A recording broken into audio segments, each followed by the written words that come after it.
Cheng Wen-tsan indicted for bribery during mayoral tenure. Wen-je investigated for alleged profiteering in Living Mall project. Social worker indicted in child abuse case leading to boy's death. Canada to impose 100% tariffs of Chinese-made EVs. Philippines say China ships blocked food delivery. WHO launches plan to staunch Mpox transmission. AI, revolutionize modern firefighting. Australian workers can now disconnect from work after hours.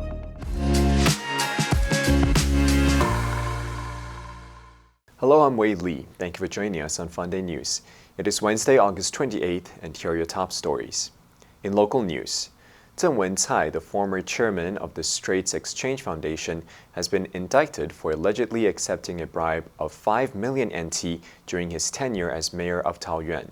The Taoyuan District Prosecutor's Office charged Cheng with corruption and recommended a 12-year prison sentence. Earlier this morning at 1:30 a.m., the court set Cheng's bail at 28 million NT dollars.柯文哲, chairman of the Taiwan People's Party and former Taipei mayor, is under investigation for alleged profiteering in the Living Mall project. The Taipei District Prosecutor's Office has summoned over 10 urban planning committee members.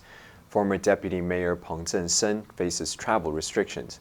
Multiple searches reportedly target Wei-tsan Group's Chen. A young boy nicknamed Kai was allegedly abused to death by two Liao sisters late last year. They were indicted in April for child abuse. The Taipei District Prosecutor's Office has now indicted social worker Cheng from the Child's Welfare League Foundation for negligence homicide, citing her poor attitude and attempt to obstruct the investigation, recommending a severe sentence. And in global news, Canada announced Monday that it is launching a 100% tariffs on imports of Chinese-made electric vehicles, matching U.S. tariffs imposed due to what Western governments say are China's subsidies that give its industry an unfair advantage. The announcement came after encouragement from U.S. National Security Advisor Jake Sullivan during a meeting with Canadian Prime Minister Justin Trudeau and cabinet ministers on Sunday. Trudeau also stated that Canada will impose a 25% tariffs on Chinese steel and aluminum. He said, actors like China have chosen to give themselves an unfair advantage in the global marketplace. One of the Chinese-made EVs imported into Canada is from Tesla, made at the company's Shanghai factory, though the U.S. company could avoid the tariff by switching to supply Canada from factories in the U.S. or Germany. Chinese brands are not yet significant players in Canada. However, Chinese EV giant BYD established a Canadian corporate entity last spring and has indicated it intends to enter the Canadian market as early as next year. Chinese officials are likely to raise concerns about the American tariffs with Sullivan as Beijing continues to repair its economy after the COVID-19 pandemic. The Philippines defense chief said Tuesday that China is the biggest disruptor of peace in Southeast Asia and called for stronger international censure over its aggression in the South China Sea, a day after China blocked Philippines vessels from delivering food to a Coast Guard ship at a Sabinal Shoal. Defense Secretary Gilberto Teodoro Jr. spoke at an international military conference organized in Manila by the U.S. Indo-Pacific Command amid a spike in clashes between China and the Philippines in the disputed South China Sea and its airspace. The conference was attended by military officials and senior diplomats from the U.S. and allied countries. China, like its geopolitical rival the U.S., is one of the 5 permanent members of the UN Security Council and has the power to veto such adversarial steps. Teodoro said the Association of Southeast Asian Nations has paid attention to China's aggressive actions but should do much more. He added, ASEAN, to remain relevant and credible, cannot continue to ignore what China is doing in the South China Sea. The 10-nation Southeast Asian bloc includes the Philippines, Vietnam, Malaysia, and Brunei, which have South China Sea claims that overlap with each other, as well as with China's and Taiwan's.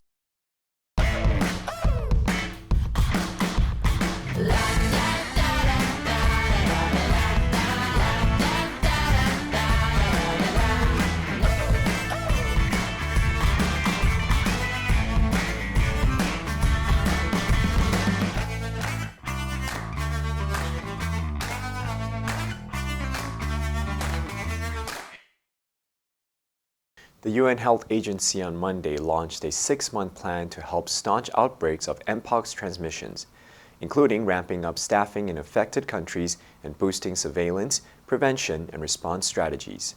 The World Health Organization said it expected the plan from September through February next year will require $135 million in funding and aims to improve equitable access to vaccines, notably in African countries hardest hit by the outbreak. WHO Director General said in a statement, the Mpox outbreak in the Democratic Republic of the Congo and neighboring countries can be controlled and can be stopped. The agency is significantly scaling up staff in affected countries. In mid-August, the WHO classified the current Mpox outbreak as a global health emergency. On Monday, German government spokesperson Stefan Hebestreit said Germany is donating 100,000 doses of the Mpox vaccine to affected countries from stocks held by its military. Last Tuesday, Congo reported more than 1,000 new Mpox cases over the previous week. The African Centers for Disease Control reported that as of Thursday, more than 21,300 suspected or confirmed cases and 590 deaths have been reported this year in 12 African countries.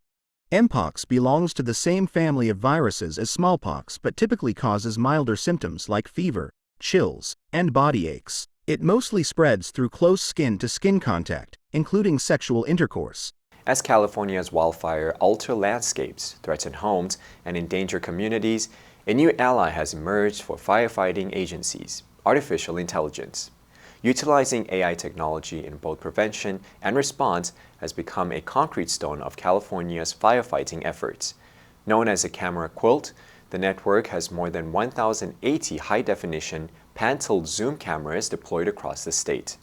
The camera network, based out of the University of California, San Diego, provides a 24-hour backcountry monitoring system with near-infrared night vision to detect and surveil active wildfires.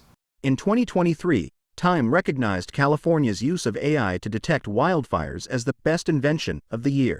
Fire detection traditionally consisted of people being staffed at fire lookout locations around the state, which is sometimes very challenging due to remote locations, long shifts, and potentially dangerous weather conditions. The AI system runs predictive analytics on historical fire patterns, weather patterns, and vegetation types to provide context and a potential roadmap for how the initial blaze could spread.